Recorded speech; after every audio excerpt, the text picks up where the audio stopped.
दरियाए जहलम कश्मीर वादी के आबी ज़ख़ीरों में काफ़ी अहमियत का हामिल है। जनूबी कश्मीर के वेरीनाग चश्मे से निकलकर तारीखी शहर श्रीनगर के क़लब में बहता हुआ फिर शुमाली कश्मीर में वाक़ शहर आफाक झील बुलर में पहुँचता है। यह दरिया पूरी वादी को सैराब करता है। पीने का पानी हो या खेती बाड़ी में आबपाशी की बात करें, वादी के दर्जनों इलाकों में आबाद लोगों का इस दरिया के साथ एक गहरा ताल्लुक़ है और इन्हिसार भी है। आज भी कश्मीर के मज़ाफ़ात में दरियाए जहलम के आसपास आबाद बस्तियाँ पीने के लिए इसी का पानी इस्तेमाल करते हैं और इसके अलावा सदियों से यह दरिया जनूबी कश्मीर से लेकर शुमाली कश्मीर तक लोगों को सैकड़ों दीगर फ़ायदे भी पहुँचाता आया है। लेकिन आज यही जहलम हमसे सवाल कर रहा है कि मैंने तो आपको हमेशा सैराब किया, मेरे दामन में आपने अपने रिहायशी मकानों के लिए सोने के मानंद रेत निकाली, खाने के लिए मछलियों के लजीज पकवान भी मुझसे हासिल किए, लेकिन इसके बदले मुझे आपने क्या दिया? पॉलीथीन, कचरा और गलाजत के ढेर। भला ये कौन सा इंसाफ है?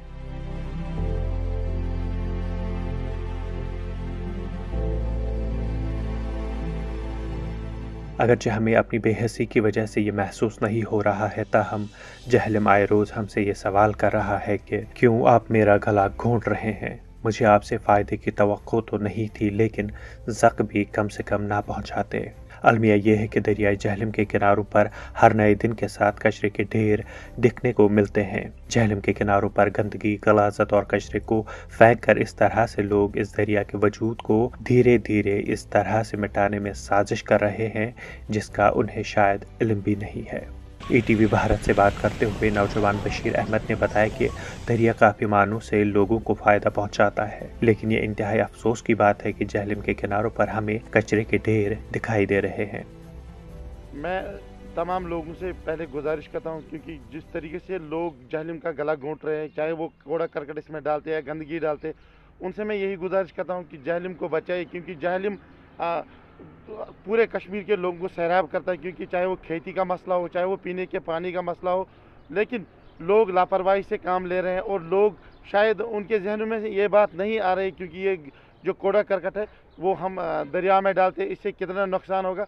अमिश शूर पे अगर मैं खो केले दल खो मैं, या अगर मैं मतलब लेज खो, कम अज कम त्राव डस्टबिनस मज, मगर सह त्रावान डस्टबिनस मज कि बिल्कुल त्रावान अथ दरिया बंडस पे, हवा सत बिल्कुल दरिया जहलमस मज गसान। मेन अपील यह लुकन तम अन पन्निस दिमागस मज शूर कि अगर हसा तम खेन चेन कह इंतजाम गर दरिया बंडस पे मसा त्र टोटल कहें। ETV भारत ने इस सिलसिले में म्यूनसिपल कमेटी सुंबल के चेयरमैन जहांगीर अहमद से उनके तासुरात जानने की कोशिश की, लेकिन अब थोड़ा थोड़ा अभी भी लोग इसमें हमें सपोर्ट नहीं कर रहे। लोग अभी थोड़ा गलत इस्तेमाल अभी भी कर रहे हैं कि हम उनको, इससे पहले भी हमने नोटिस निकाली थी कि आपका जितना भी कूड़ा कचरा हो आप डस्टबिन में रखो, कि उसके बाद सुबह आपकी म्यूनसिपलिटी की जो टीम है वो आएगी, वो उठाएगी। लेकिन अभी इसमें बहुत सारे ऐसे लोग हैं जिनने कोऑपरेट किया और बहुत सारे ऐसे लोग भी हैं जिन्होंने जो अभी कोऑपरेट नहीं कर रहे। इंशाल्लाह हमारी कोशिश है आने वाले वक्त में हम कोशिश करेंगे, इंशाल्लाह विद इन मंथ्स में हम अच्छी तरह से जहलम के इर्द गिर्द और भी डस्टबिन लगाएंगे। सोचिए, जहलम सदियों से हमारे गुज़िश्तगान को फ़ायदा पहुंचाता आया है। आज हमारे लिए हज़ारों मानों में फ़ायदा मंद है, तो कल को आने वाली नस्लें भी इससे बेहतर फ़ायदा उठाएंगी। तो क्यों कर हम इसमें कचरा, पॉलीथीन और गंदगी डालकर इसको आलूदा करते हैं? क्यों इसका गला घोंट रहे हैं? क्यों इसमें जहर मिला रहे हैं? अभी देर नहीं हुई है, इसका तहफ़्फ़ुज़ करें, इसके पानी को आलूदा ना करें और इसे बचाएं, क्योंकि इसी के वजूद से हमारा वजूद कायम है। ETV भारत के लिए साजिद रसूल की रिपोर्ट।